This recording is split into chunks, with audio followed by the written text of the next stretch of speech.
Ukraine's strikes on occupied Crimea are systematically destroying Russian air defense systems, and contrary to belief, Russia isn't reinforcing but scrambling to replace losses, says Navy Spock's Pletenchuk. They're even deploying blind launchers with no radar.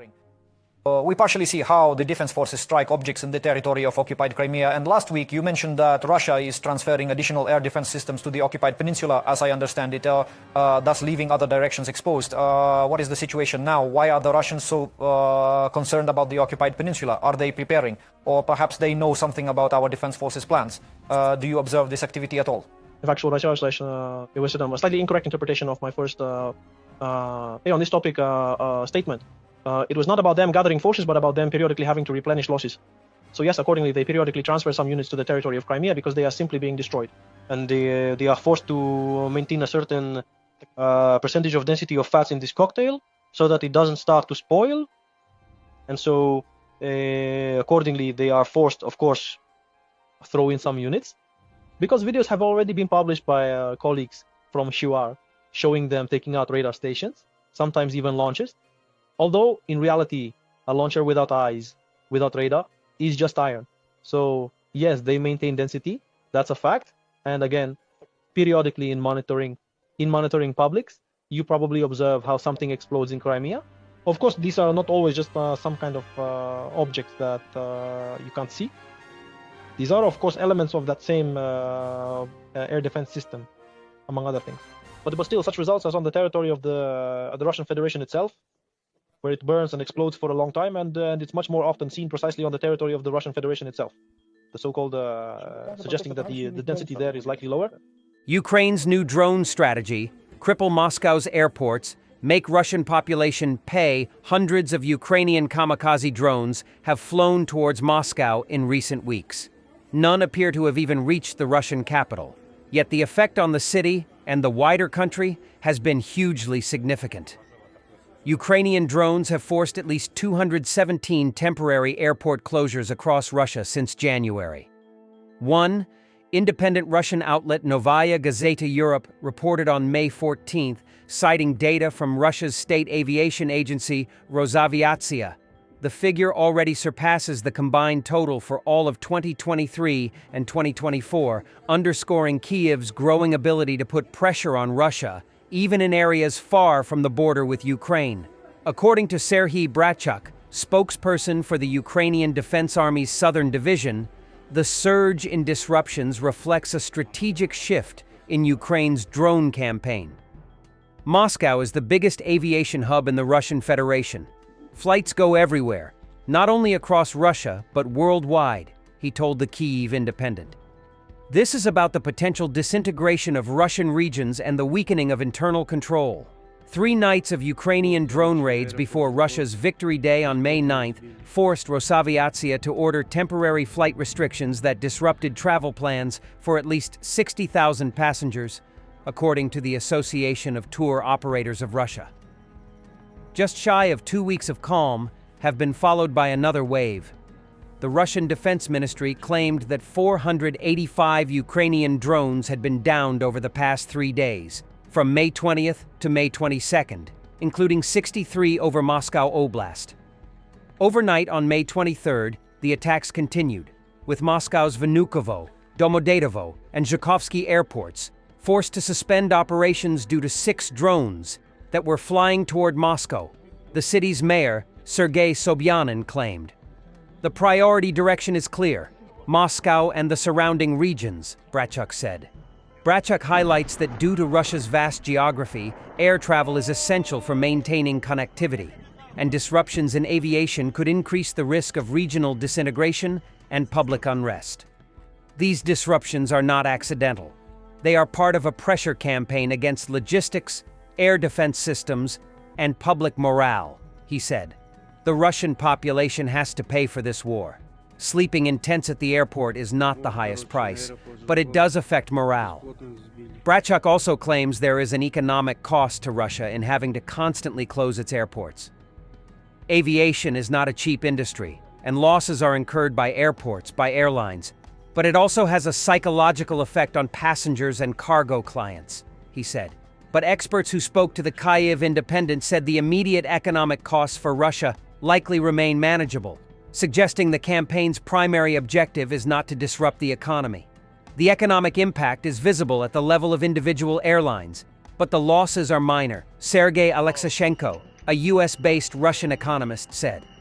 Fellow economist Andrei Movchan was even more skeptical of the financial impact of the campaign.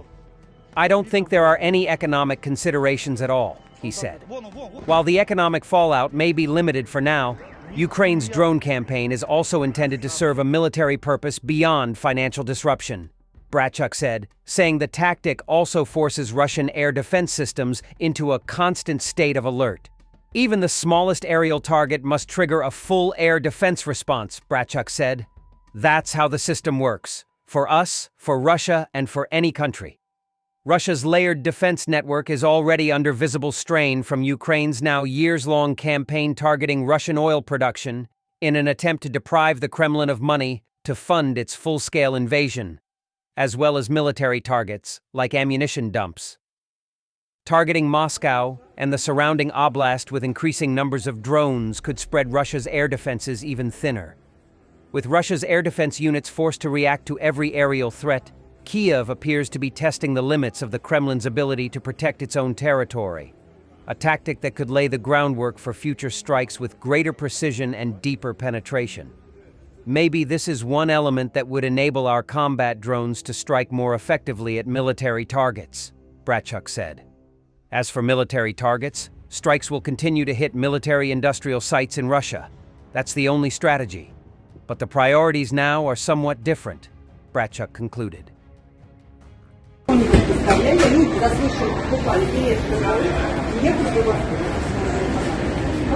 Finland is closely monitoring and assessing Russia's activities and intentions near the Finnish border, the country's defense minister Antti Hakkinen said. The comments come after reports that Finland expects a Russian military buildup on its borders after the war in Ukraine ends. Since the start of Russia's full-scale invasion, NATO officials have increasingly warned Moscow could attack the alliance's members in the coming years. Finland shares a 1,300-kilometer, 800-mile border with Russia and joined NATO in 2023.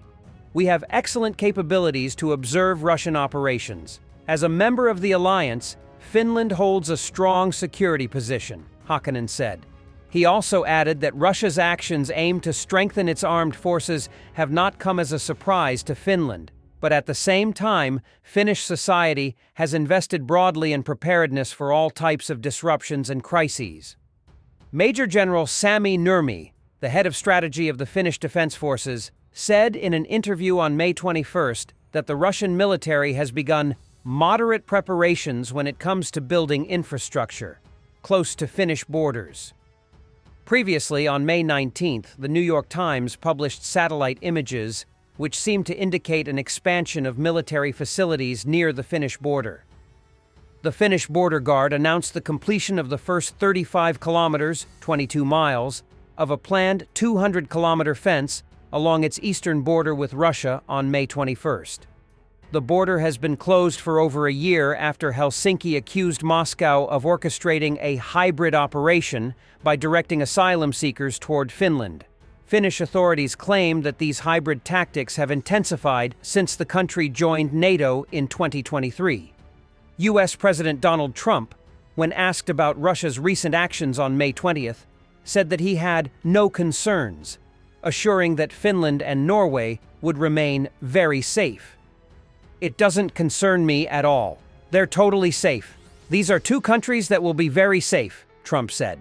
Russian Defense Minister Andrei Belousov said last December that Russia must be ready for a potential conflict with NATO in the next 10 years.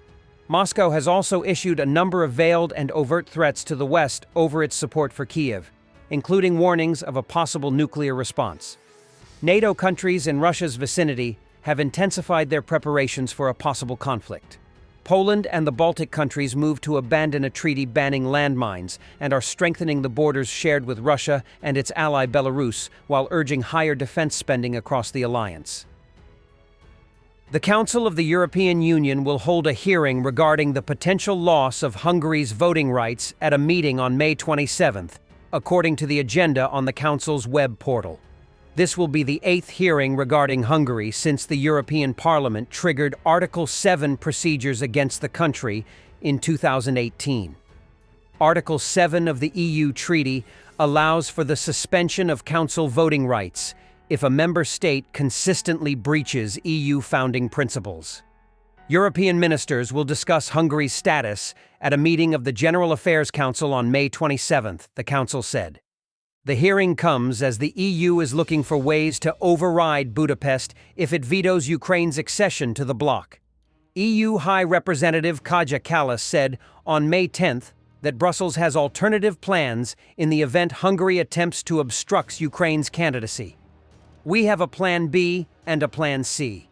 But our focus is Plan A, the essence of which is to get everyone's support, Kallas told reporters. Hungarian Prime Minister Viktor Orban has repeatedly blocked or delayed EU aid packages for Ukraine while opposing sanctions against Russia.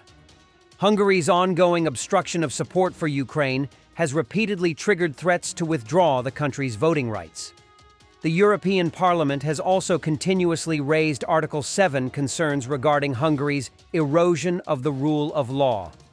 Under the Orban government, Hungary has faced increasing criticism from international watchdogs for limiting press freedom and undermining democracy. Mass protests broke out in Budapest on May 18th in response to a controversial bill that would grant the government sweeping powers to investigate, penalize, or even ban media outlets and non-governmental organizations receiving any foreign funding. The bill, proposed by a member of Orban's ruling Fidesz party, is similar to Russia's restrictive foreign agents law. Thanks for watching, and don't forget to subscribe. Also, if you want to support Warthog Defense, please become our member and get early access to new videos, exclusive members-only videos, and become administrator in comment section. The membership link is in the description. Every day. We had a guy last week, it's 6 rescues in 6 days. You know, he's doing the job every day.